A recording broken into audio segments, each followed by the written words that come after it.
Hey, welcome to the Bill and Frantz show. I'm Frantz. I'm Bill. Today our guest is going to be Bryan Edwards, and we're going to be talking extensively about the 2012 election, so stay tuned.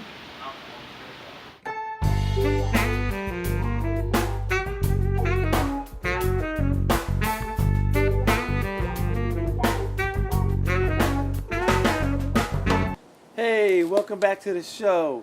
We're gonna get this party started. What's up, fellas? Okay, well today our guest is Bryan Edwards. How you doing, Bryan? I'm doing good, Bill. Frantz, how are you? What's up, man? Excellent. Good to see y'all. And Bryan and I are the three of us. We're going to talk about the election, the recent 2012 election, the general election, in which Barack Obama was reelected, and other things happened in Congress, and there were even some propositions worth discussing. Absolutely. First reactions? Barack Obama decisively took his opponent on and won, with little doubt from the beginning of the night. Which the build-up for the past 3 weeks had been, it's going to be very, very close. So I think it was a decisive win, although it was only a couple million votes difference. Electoral college, he won it. He's got a mandate. He needs to get some things done. That's the way I feel about it. All right. So there seemed to be the reaction of the FOP, the Republican Party. There's two general stories. One is that they lost it due to changing demographics of America, or the other solution, or the other explanation is that it's their bad behavior, how they just acted like jerks and no one liked it. Looney Tunes? What do you think? I like what Alec Baldwin said, when you know your party's in trouble. It's if you ask if that rape guy won, and you have to say, which one? So that's bad behavior. I definitely think that lifted Claire McCaskill to a victory, and really a decisive victory percentage-wise. Mm-hmm. It did not carry Barack Obama in Missouri. So Missouri went red for president and blue for our senator. Same thing for Indiana. Senate candidate Murdoch said, The other rape. Yes. Candidate. If there's a rape and a child is conceived, it is still God's will. He lost, however, just because the Democrat beat Mr. Murdoch, the other rape Senate candidate. It did not help Barack Obama in Indiana. It was a red state for the president. It was a blue state for the Senate candidate. Therefore, I think it's more for Barack Obama speaking in an analytical, way. For the presidency, I think it's more demographics and also a rejection of the basic tenets of republicanism more than it is bad behavior, bad statements, bad misunderstanding of how women feel about their lives in a democratic society, their bodies and their own freedoms. So let me ask you this. How did the Republicans get it so bad? I mean, because if you just open, Stevie Wonder saw this. How did they get this so wrong? Which part? Not including other people in their party outside. There are other demographics. Well, the Republicans are now the Southern party of the white males. So they have a shrinking demographic of people who will automatically vote for them. We have a growing Latino population. We have a substantial African American population. We have 53% women. Many of them are single mothers, and they have different concerns than do mothers who are married in what you would consider a classical nuclear family. Okay. So our demographics are growing past the way the standard Republican for the last 30 or 40 years would think. What did they do wrong? I think they just left people's real concerns behind. Their only policy, it's like an all occasions greeting card, their only policy is, how do we fix the economy? We cut more taxes for the wealthy because, of course, they'll dump that back into the economy and they'll hire more people. What else do we do? How do we deal with any problem that we might have at all? Regulation? Deregulate. Cut taxes? Deregulate. So we're going back to the Bush era. People see through that. That's as transparent as can be. We didn't have to explain that to the electorate, even the electorate that does not pay attention. They knew.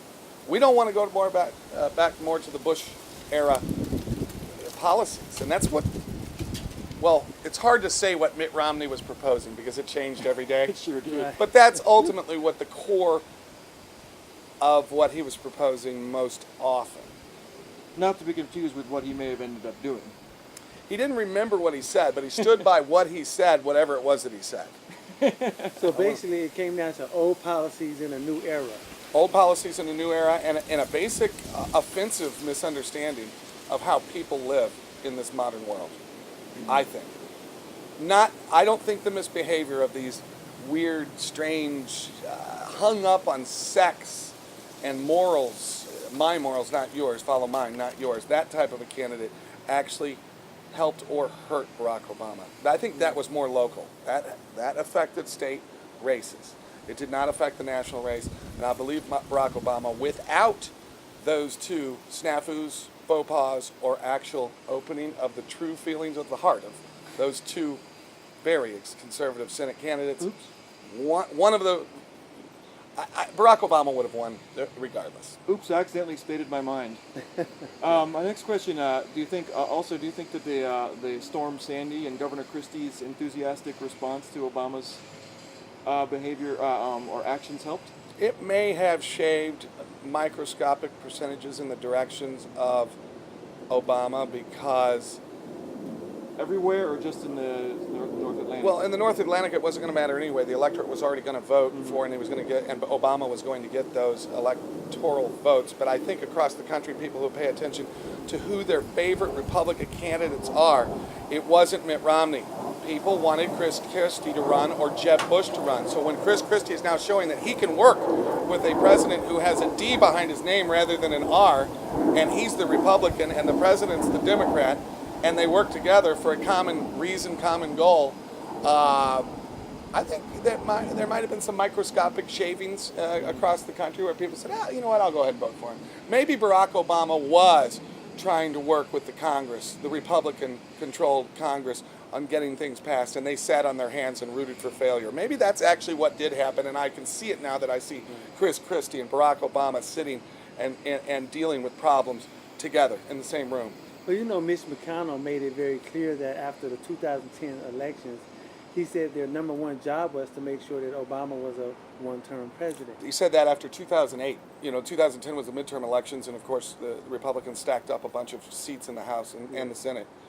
But that was his 2008 policy.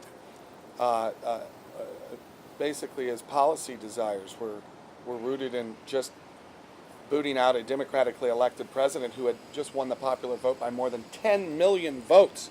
I mean, if we look at it this way, President Bush lost by almost 1 million popular votes in 2000, but he won the Electoral College because of Florida, if you believe that, but he became president regardless. And in 2004, he won, after winning Ohio, it was an Ohio contention that year, not Florida, he won by about 2.5 million votes. So if we subtract that over 2 terms, he won by 1.5 million.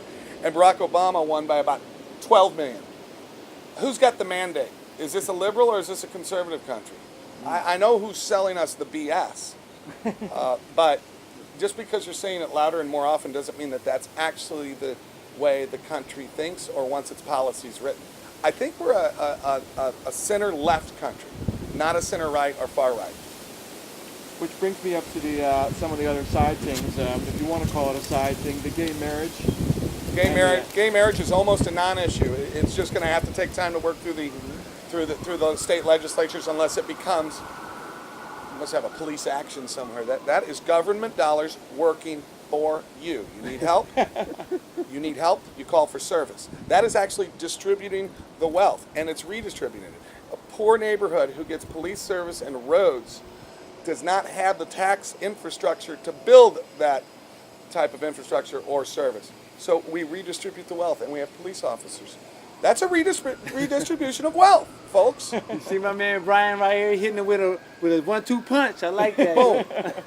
Yeah. And so the same as far as the growing of time, the growing of society to accept people other than white males also brings the women senators more into. We have 1/5, 20%, 20 total senators in the United States Senate. And even a gay female. I believe a senator, and the first ever senator to be elected running as a non-incumbent and as an openly gay candidate to get elected.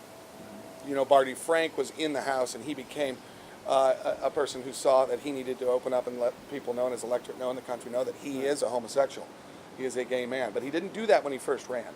So I think this is the first time. So I do see the demographics and just the basic progressive mindset changing in this country. I mean, it drastically, despite what right-wingers, conservatives, and people who are into classically old school, traditional ways of seeing the world.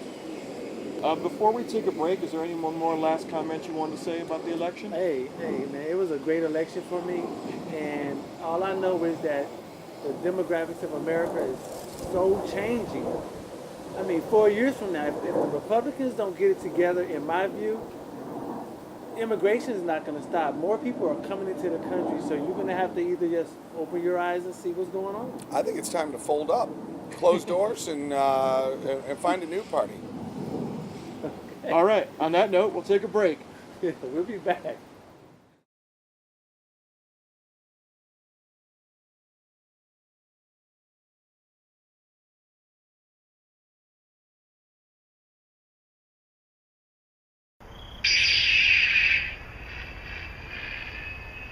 I want to be a great warrior, like my father.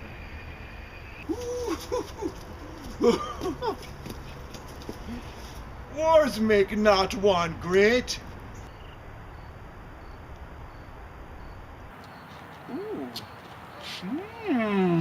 Hey! All right, welcome back to the Bill and Frantz Show, the second half, the Hollywood half. Take it away, Frantz. Well, headline news, Justin Bieber and Selena Gomez are breaking up. I mean, young girls and women around the world are just really happy, but Selena's not. Yeah. Well, I'll tell you why. Justin Bieber came to St. Louis in October 26, 27, 28, late October. And his publicist had informed Cardinal Glennon Children's Hospital he would be stopping by to visit before the show. And he didn't. There were a number of terminally ill children who were waiting. Several of them were sending out tweets and tweeting directly to Cardinal Glennon. Directly to Justin Bieber. Justin Bieber's manager tweeted back to the publicity specialist at Cardinal Glennon. So she understood that Justin Bieber knew who was waiting and why they were there. In fact, it was originally offered by the Bieber camp for him to stop by. He didn't. He went and got a tattoo at one of the local St. Louis tattoo artists and then went and did a show and then blew out of town. Wow. So I think when you get the hopes up, if you're not going to come, don't say anything. When you get the hopes up of children and then terminally ill children who are in the hospital fighting a disease, and then you let them down, and in lieu of that time you would have spent with them, you get a 9th, 10th, 11th, 12th, 13th, 18th tattoo. Selena Gomez is not going to put up with nonsense like that, and we've already seen in your character, Mr. Bieber. We know why you were just... Who broke up with who? Well, it doesn't... Actually, it doesn't matter. Selena, You can do better. darling, don't mess around with people who mess around with kids. Right? And then another thing, you guys are really young. He's 17. What are you, 16, 17? I didn't personally think that it was going to be a long-term relationship anyway. You know what I'm saying? I thought it was more like a teen thing. I thought me and my first girlfriend were getting married. Yeah, Frantz had that same naivete about Justin and Selena. Well, all I can say, before, I didn't know the character. I don't know Justin's character. I don't know Selena's character. That's all I need to know. My first reaction was, well, who cares? My second reaction was, it's none of your business. Yeah, but you know what? Now that we got the information about Justin Bieber and Cardinal Glennon Hospital, Justin, you're out of my iPod. Yeah. Oh no! You're done. And done. You do have a way to recompense this, but you're going to have to start going to some children's hospitals. I think 20 children's hospitals over the course of the next 6 months would be and then resubmit to us if that's enough, and then we'll take you off the on notice board. But for now, you're beyond on notice. You're off the iPod, brother. Right. I'm Done. sorry. We don't mess around with people who mess around with the hearts of children who are terminally ill. So, and the last note, really big exciting news for sci-fi dorks. I don't know if it's good news or bad news. It's generally conceived as good news. Star Wars is being sold to Disney. So that means that someone other than George Lucas will be directing. I only know one thing about Star Wars. Natalie Portman. Natalie. It's okay. I know about you and the other guy, and I know about the baby, but it's still not too late. Natalie Portman will probably not be in the new Star Wars movies. Natalie Portman would stop by Cardinal Glennon Hospital, though I know her heart. I know that. But I don't know about this whole Disney and Star Wars thing because I'm so used to George Lucas just running the whole show. Mm-hmm. So I'm kind of optimistic about this thing with Disney, but we'll see. You know. I tend to be optimistic because sometimes when old things that have gone stale go into new hands, it can go two ways. One, it can get all trashy and lose the charm. The other way is it can be a vast improvement. If you look at the guy that redid the Star Trek movie, you know, he brought it back with a bang, and it was better because the previous 10 or 15 years of Star Trek had been kind of meh. There is a third way it could go, though. It could actually be just as stale as it was before without going down the turning into an awful piece of trash or really reviving it. It could just be the same. That's true, but we're going to hope not for that. Yeah. We're going to hope for change. And on that note, I think we're done. All right. Thanks, Bryan, for joining us, and see you guys next time.